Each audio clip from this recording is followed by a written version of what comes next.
کہ ہم نے آپ کی حکومت کو گرایا ہے اور ہم کبھی بھی آپ کو دوبارہ حکومت میں بیٹھنے نہیں دیں گے۔ جو غلطیاں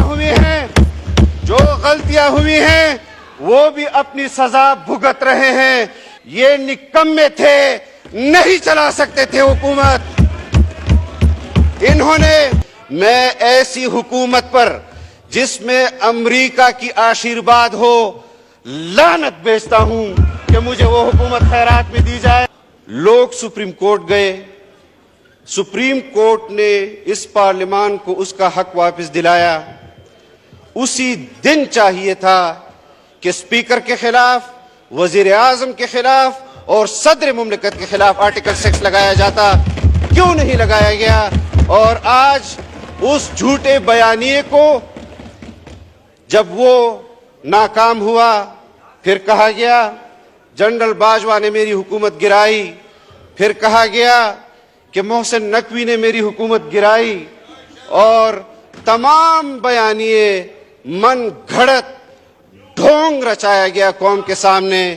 اور جو امریکہ ان کی حکومت گرانا چاہتا تھا، آپ بھی مشاہدہ کر رہے ہیں کہ وہاں پر کمپنیوں کو ہائر کیا جا رہا ہے کہ ہم امریکہ کے لیے قابل قبول ہو جائیں۔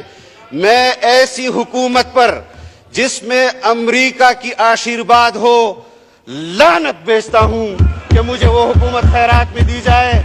اور اگر کوئی اپنے لیے امریکہ کی آشیرواد سے حکومت کو جائز اور پسند کرتا ہے تو ان کو ان کی حکومت مبارک۔ ہم نے کبھی بھی امریکہ کی غلامی کو قبول نہیں کیا، اور یہاں امریکی غلاموں کی غلامی کو قبول کریں گے۔ خاطر جمع رکھے کہ ہم نے آپ کی حکومت کو گرایا ہے اور ہم کبھی بھی آپ کو دوبارہ حکومت میں بیٹھنے نہیں دیں گے۔ تم براٹ شرمن کے ٹویٹ اپنے حق میں افادیت اس سے تمہیں نہیں مل سکتی۔ جو اسرائیل کے حق میں ٹویٹ کرتا ہے وہ تمہارے حق میں ٹویٹ کرتا ہے۔ تمہیں ظلم خلیل زاد کی کوئی ٹویٹ فائدہ نہیں دے سکتی۔ جو اسرائیل کے حق میں ٹویٹس کرتا ہے ان کے لیے لابنگ کرتا ہے اور تمہارے لیڈر کے لیے بھی لابنگ کرتا ہے۔ یہاں اسرائیلی ہم نواؤں کی حکومت کبھی نہیں آئے گی۔ جو غلطیاں ہوئی ہیں وہ بھی اپنی سزا بھگت رہے ہیں کہ تمہاری حکومت کو لانے میں اپنے کردار کے حوالے سے اس پر بھی معافی مانگ رہے ہیں۔ اور جو 2-4 لوگ آج بھی آپ کی طرف کر رہے ہیں، جو کبھی کہتے ہیں جناب اسپیکر پنجاب کے اندر عدم اعتماد آتا ہے، کبھی یہ عدلیہ کہتی ہے بڑے احترام کے ساتھ، اور میں چاہتا ہوں کہ یہ پارلیمنٹ جو آئین بناتا ہے وہی آئین کو لکھے گا۔ آئین کی تشریح کی اجازت سپریم کورٹ اور عدلیہ کو ہے، آئین لکھنے کی اجازت سپریم کورٹ کو نہیں ہے، وہ صرف اس ادارے کو ہے۔ اور میں یہ چاہتا ہوں جناب اسپیکر کہ آپ ان ججز کو بلائیں اور ان سے پوچھیں کہ جناب اسپیکر آپ اس عدلیہ سے پوچھیں کہ جب عدم اعتماد پنجاب میں آیا تو کبھی کہا کہ پارٹی کے سربراہ کا فیصلہ وہ آخری فیصلہ ہوگا، اور کبھی کہا کہ پارلیمانی لیڈر کا فیصلہ آخری فیصلہ ہوگا۔ جب حمزہ کے بارے میں فیصلہ آیا تو عدلیہ اس کی طرف ہو گئی، اور جب پرویز الہی صاحب کے بارے میرے لیے قابل احترام ہیں، لیکن سیاسی محاذ پر میں آپ کے سامنے وہ نکات رکھوں گا جس پر عوام بحث کر رہی ہے، جس کے پاداش میں آج عوام کنفیوژن کا شکار ہے۔ جس طرح دوسرے اسٹیبلشمنٹ کے لوگوں نے تمہارے خلاف اپنا عدم اعتماد بیان کیا کہ ان کو لانے والے بھی ہم تھے اور یہ نکمے تھے، نہیں چلا سکتے تھے حکومت۔ انہوں نے خارجہ پالیسی کو